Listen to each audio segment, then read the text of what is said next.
اعوذ باللہ من الشیطان الرجیم بسم اللہ الرحمن الرحیم۔ ایک شخص حارث بن حشام نامی نے نبی کریم صلی اللہ علیہ وآلہ وسلم سے سوال کیا تھا کہ یا رسول اللہ آپ پر وحی کیسے نازل ہوتی ہے؟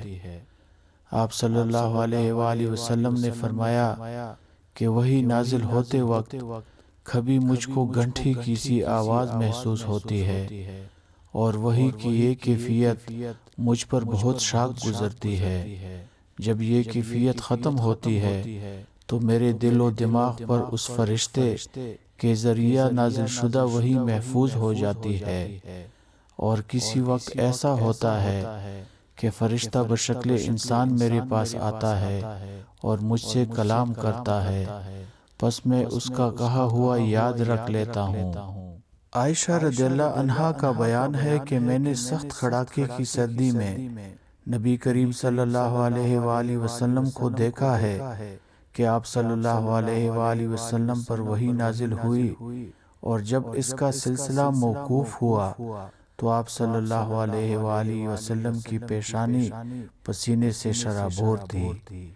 نبی کریم صلی اللہ علیہ وآلہ وسلم پر وحی کا ابتدائی دور اچھے سچے پاکیزہ خوابوں سے شروع ہوا۔ آپ صلی اللہ علیہ وآلہ وسلم خواب میں جو کچھ دیکھتے وہ صبح کی روشنی کی طرح صحیح اور سچا ثابت ہوتا۔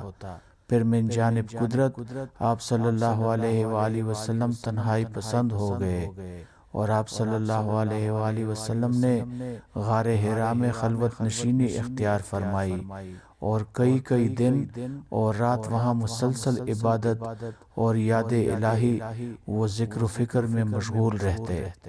جب تک گھر آنے کو دل نہ چاہتا توشہ ہمراہ لیے ہوئے وہاں رہتے۔ توشہ ختم ہونے پر ہی اہلیہ محترمہ خدیجہ رضی اللہ عنہا کے پاس تشریف لاتے اور کچھ توشہ ہمراہ لے کر پھر وہاں جا کر خلوت گزیں ہو جاتے۔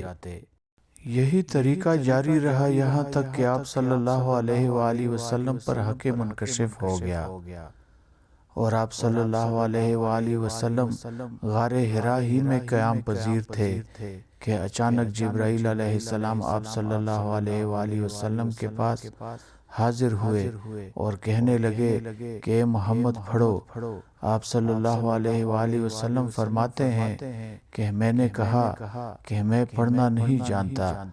آپ صلی اللہ علیہ وآلہ وسلم فرماتے ہیں کہ فرشتے نے مجھے پکڑ کر اتنے زور سے بھینچا کہ میری طاقت جواب دے گئی، پھر مجھے چھوڑ کر کہا کہ پڑھو۔ میں نے پھر وہی جواب دیا کہ میں پڑھا ہوا نہیں ہوں۔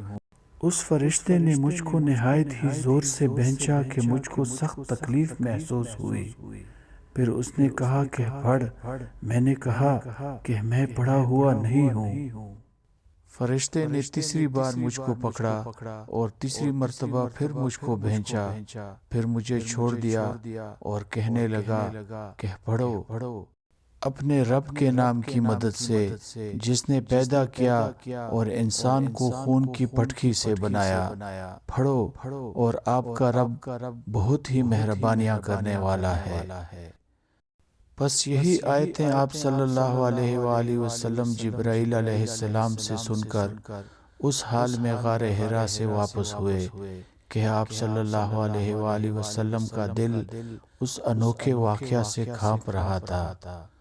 آپ صلی اللہ علیہ وآلہ وسلم خدیجہ کے ہاں تشریف لائے اور فرمایا کہ مجھے کمبل اڑا دو، مجھے کمبل اڑا دو۔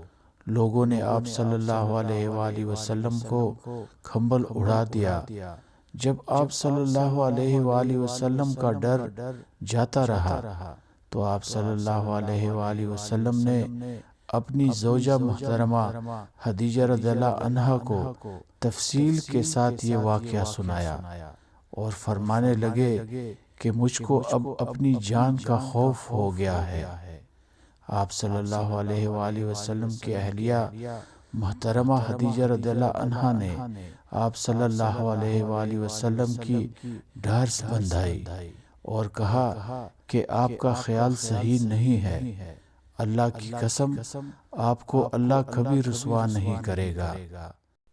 آپ تو اخلاق فاضلہ کے مالک ہیں، آپ تو کنبہ پرور ہیں، بے کسوں کا بوجھ اپنے سر پر رکھ لیتے ہیں، مفلسوں کے لیے آپ کماتے ہیں، مہمان نوازی میں آپ بے مثال ہیں، اور مشکل وقت میں آپ امر حق کا ساتھ دیتے ہیں۔ ایسے اوصاف حسنہ والا انسان یوں بے وقت ذلت و خواری کی موت نہیں پا سکتا۔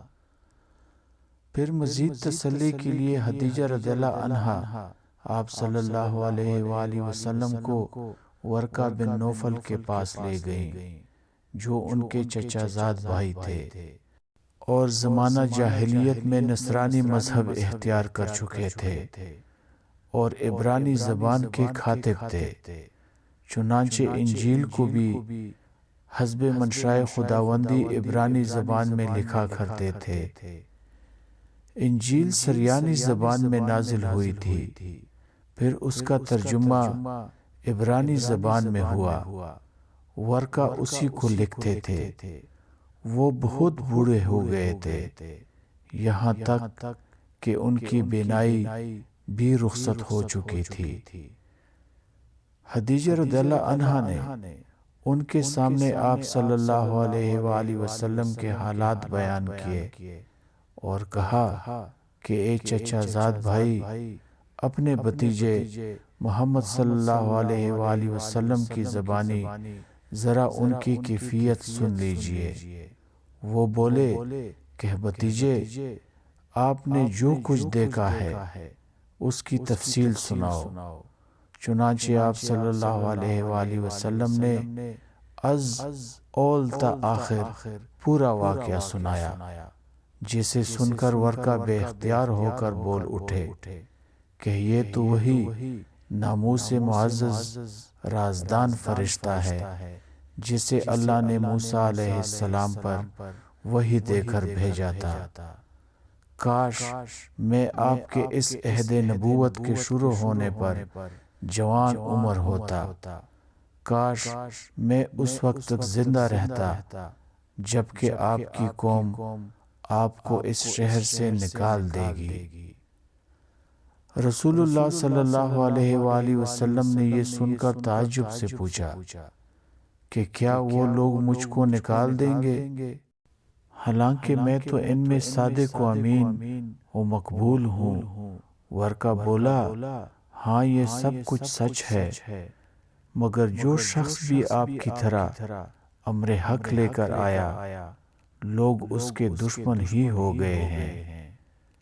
اگر مجھے آپ کی نبوت کا وہ زمانہ مل جائے تو میں آپ کی پوری مدد کروں گا۔ مگر ورقہ کچھ دنوں کے بعد انتقال کر گئے، پھر کچھ عرصہ تک وحی کی آمد موقوف رہی۔ بخاری شریف حدیث نمبر 2 اور بخاری شریف حدیث نمبر 3۔ ثواب کی نیت سے ویڈیو کو لائک اور شیئر ضرور کیجیے گا اور چینل کو سبسکرائب کرنا نہ بھولیے گا۔ جزاک اللہ۔